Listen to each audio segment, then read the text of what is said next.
이 와중에 트럼프 대통령이 이번엔 호르무즈 해협에서 기뢰를 모두 제거했다고 주장했습니다. 이런 가운데 러시아의 한 매체가 미국과 이란이 호르무즈 해협에서의 자유 통항을 포함해 휴전에 합의했다고 보도해 눈길을 끌고 있습니다. 워싱턴으로 가보겠습니다. 시윤정 특파원, 트럼프 대통령이 호르무즈 해협 주도권을 거듭 강조했다고요? 네, 트럼프 대통령은 호르무즈 해협 국제 수역의 모든 기뢰가 제거되거나 폭파됐다는 보고를 미 해군으로부터 받았다고 밝혔습니다. 이어 이란에는 새 기뢰를 설치하는 선박은 즉각 파괴될 것이라고 통보했다면서 기뢰 설치에 대해서는 무관용 정책을 시행하고 있다고 강조했습니다. 이란과 오만이 해협 관리 방안을 협의하는 상황에서 미국 역시 호르무즈의 안전한 통항을 자신들이 보장하고 있다는 점을 강조하려는 겁니다. 미국이 중동에서 외교 인력을 다시 복귀시키는 움직임도 나타나고 있습니다. 미 일간 뉴욕타임스는 미 국무부 문건을 인용해서 이란 전쟁 뒤 철수했던 중동 지역 외교관들의 복귀가 이번 주 시작될 수 있다고 보도했는데요. 트럼프 행정부가 이란 돈줄을 끊는 경제 압박에 무게를 실으면서 이란을 겨냥한 전면 타격 시나리오를 접은 게 아니냐는 관측이 나오고 있습니다. 국제유가는 이틀째 하락세를 이어갔습니다. 전날 발표된 미국의 새로운 대이란 경제 제재에도 국제 원유 공급이 급격히 줄지 않을 거란 시각이 반영된 것으로 보입니다.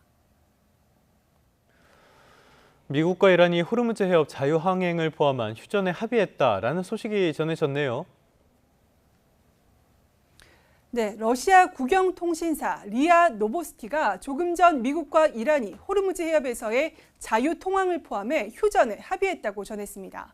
파키스탄 군 소식통과 이란 안보 소식통은 양국 간 휴전 합의가 며칠 내로 발표될 것이라고 전했습니다. 앞서 미국과 이란 간 중재국인 파키스탄의 아심 무니르 국방군 총사령관은 현지 시간 24일 테헤란을 방문해서 이란 대통령 등을 만났는데요. 휴전 합의가 구체적으로 어떤 내용인지 소식통이 어느 정도 신빙성이 있는지는 알려지지 않았습니다.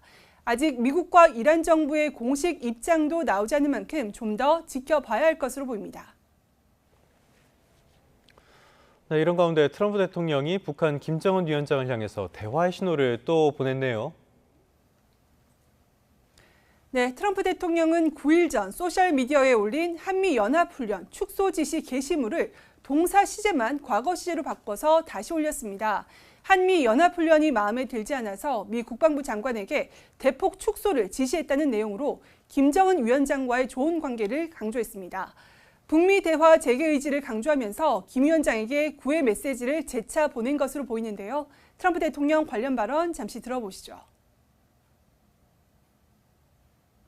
So we were doing a massive war exercise.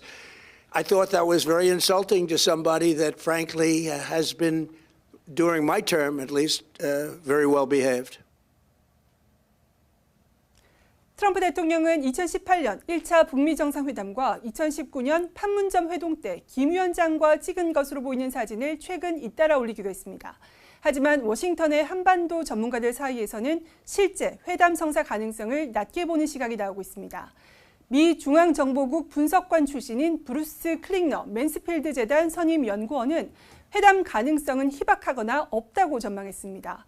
북한이 러시아에서 식량과 자금, 군사기술을 지원받고 중국과의 교역도 회복하면서 과거처럼 미국의 제재 완화가 절실하지 않다는 겁니다. 클링너 연구원은 북한이 회담 대가로 추가 양보를 요구할 가능성이 있다면서 앞으로 한미 훈련이 더 축소될 수 있다고 내다봤습니다. 그러면서 트럼프 대통령은 김 위원장을 만나려 할 거지만 그 과정에서 한국과 일본의 이해관계는 우선순위에서 밀릴 수 있다고 지적했습니다. 지금까지 워싱턴에서 YTN 신윤정입니다. 트럼프 관세에 맞서 캐나다가 미국산 제품에 최고 50%의 보복 관세를 부과하기로 했습니다.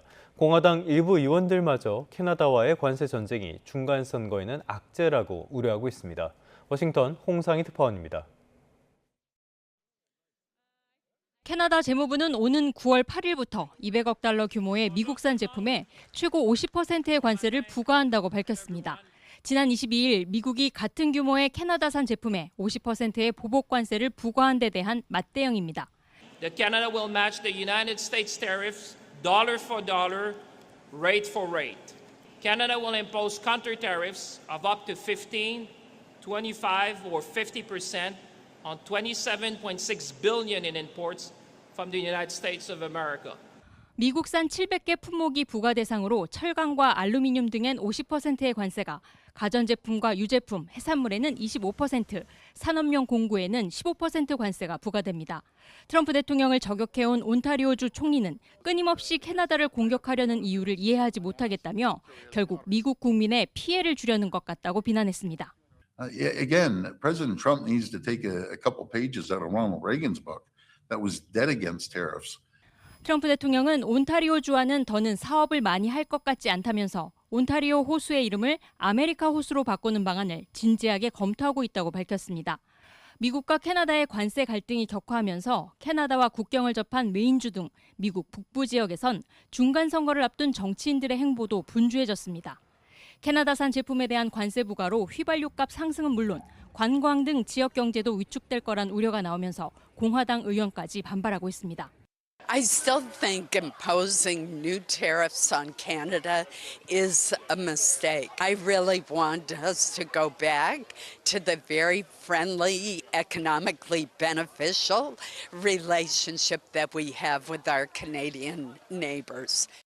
트럼프 행정부는 중국에도 과잉 생산 관세 7.5%를 부과할 것으로 알려지면서 미국의 관세 전쟁 재확산 우려도 나오고 있습니다. 워싱턴에서 YTN 홍상입니다. 선관위 특검이 특별검사보 후보군 막판 선별 등 수사팀 구성에 속도를 내고 있습니다. 이번 주 안으로 선발대 인력도 파견받아 본격적인 출범 준비 작업도 진행할 예정입니다. 배민혁 기자가 보도합니다. 지방선거 투표용지 부족 사태부터 투표율 조작 등 선관위의 각종 비위를 수사할 선관위 특검. 수사를 진두지휘할 특별검사보 인선을 위한 막판 검토 작업에 돌입했습니다. 하루 이틀 내로 대통령실에 10명의 후보자 명단을 보낸다는 계획인데 대통령은 요청을 받고 5일 안에 5명을 최종 임명해야 합니다. 앞서 서초동에 임시 사무실을 꾸리고 일부 수사관들이 합류한 가운데 이번 주에는 법무부와 경찰로부터 선발대 성격의 인력도 파견받을 예정입니다. 올림픽공원 개표소 현장 검증에 참관해달라는 국회 국조특위 측 요청에 대한 검토에도 착수했습니다. 참관 요청이 돼서 저희들이 특검이 무엇을 해야 될지, 어떤 절차로 임해야 될지 그런 구체적인 그런 내용하고 법률적인 근거에 대해서 아주 철저히 꼼꼼하게 지금 살펴보고 있습니다. 2달가량 먼저 집중 수사를 이어온 검경 합수본 수사와의 연속성 확보를 위한 이첩 방식도 논의됐습니다. 이 특검은 수사 기록의 분량까지 모두 통보받았다며 내용을 주제별로 정리해 이첩받겠다는 계획입니다. 이에 따라 합수본도 수사와 더불어 마무리 기록 정리 작업에 주력하고 있습니다. 노태학 전 선관위원장의 부부 동반 외유 출장 의혹의 경우 합수본 단계에서 수사가 상당 부분 진척된 것으로 파악됐는데 특검이 다음 달 초 현판식을 마치고 어떤 사건에 대해 1호 강제 수사에 착수할지도 관심이 가는 대목입니다. YTN 배민혁입니다. 쿠팡이 공정거래위원회의 현장 조사를 거부해 결국 조사관이 철수하는 일이 벌어졌습니다. 미국이 쿠팡과 관련해 우리 정부의 차별적 대우를 하지 말라며 압박하고 있는 상황에서 벌어진 사상 초유의 일입니다. 이승은 기자가 보도합니다. 지난 19일 공정거래위원회 조사관들이 쿠팡에 대한 현장 조사에 착수했습니다. 다른 쇼핑몰보다 가격이 비싸면 자동으로 할인 쿠폰이 발행되는 과정에서 납품업체에 비용을 떠넘긴 의혹을 조사하기 위해서였습니다. 지난 1월부터 공정위 현장 조사에 응해온 쿠팡은 이번에는 미리 통보를 못 받았다며 거부했습니다. 공정위 직원들은 20일과 21일, 24일에도 현장 조사를 시도했지만 계속된 거부로 결국 철수했습니다. 공정위 현장 조사가 방해를 받은 적은 있지만 조사 대상 기업이 조사 자체를 전면 거부한 건 처음입니다.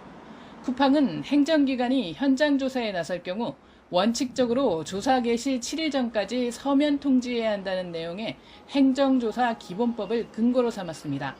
그러면서 법원에 현장 조사에 대한 집행 정지도 신청했습니다. 쿠팡은 사전 통지 의무는 조사 대상자의 권익과 권리를 보장하는 적법한 절차이고 공정위가 이 같은 절차를 준수하지 않은 점에 대해 법원 판단을 받을 것이라고 설명했습니다. 공정위는 사전 통지 시 증거 인멸 우려가 있으면 통지하지 않을 수 있다는 예외 조항에 따라 적법하게 조사했다는 입장입니다. 또 조사 정보 유출 혐의로 직원들이 징계를 받을 수 있기 때문에 이제까지 현장 조사에서 사전 통지를 예외로 삼아왔다고 맞선 것으로 전해졌습니다. 대규모 유통업자가 정당한 사유 없이 공정위 현장 조사를 방해하면 최대 2억 원의 과태료를 부과받을 수 있습니다. 미국 정부와 정치권이 한국 정부가 쿠팡에 차별적 대우를 하고 있다며 압박하고 있는 상황에서 쿠팡의 조사 거부가 어떤 파장을 낳을지 주목됩니다. YTN 이승은입니다. 네, 끝으로 날씨 소식 살펴보겠습니다. 네, 기상캐스터 연결해서 자세히 알아보겠습니다. 원희다 캐스터. 네, 상암동 야외 스튜디오에 나와 있습니다. 네, 계속 더운 날씨가 이어지는데요. 오늘도 덥습니까? 네, 오늘도 막바지 여름 더위는 계속됩니다. 밤사이 곳곳에서 열대야나 열대야 수준의 더위가 나타났는데요. 한낮에는 서울이 31도까지 오르겠고 체감 온도는 이보다 2도 정도 더 높겠습니다. 또 오늘 서울을 비롯한 수도권과 강원도를 중심으로 산발적인 비가 내리겠습니다. 오늘 중북부 지방의 비는 오전에 시작돼 퇴근길 무렵 정도까지 이어지겠습니다. 예상되는 비의 양은 5에서 30mm가 되겠습니다. 또 남부 일부 내륙과 제주 산간에는 오후 한때 소나기가 예상됩니다. 중북부 지방을 중심으로 폭염특보가 일부 해제 완화됐지만 여전히 습도 높은 무더위는 계속됩니다. 특히 충남과 남부 일부 지역에는 폭염경보가 발효 중인데요. 밤사이 일부 도심과 해안가에서는 열대야가 나타났습니다. 현재 서울 기온은 25도, 청주 25.8도, 제주 27.2도를 보이고 있습니다. 한낮에는 서울 31도, 맑은 하늘이 드러나는 남부지방은 광주 35도, 대구 36도까지 크게 치솟겠습니다. 내일은 남해안과 제주도를 중심으로 모레는 충청 이남 지방에 비가 오겠고요. 이번 주말 동안에는 전국에 비가 내리며 서울 낮 기온이 30도 아래로 내려가는 등 예년 수준과 비슷해질 전망입니다. 출근길 내륙 곳곳에 안개가 드리워져 있습니다. 평소보다 시야가 답답한 만큼 안전운전 해야겠습니다. 지금까지 서울 상암동에서 YTN 원희다입니다.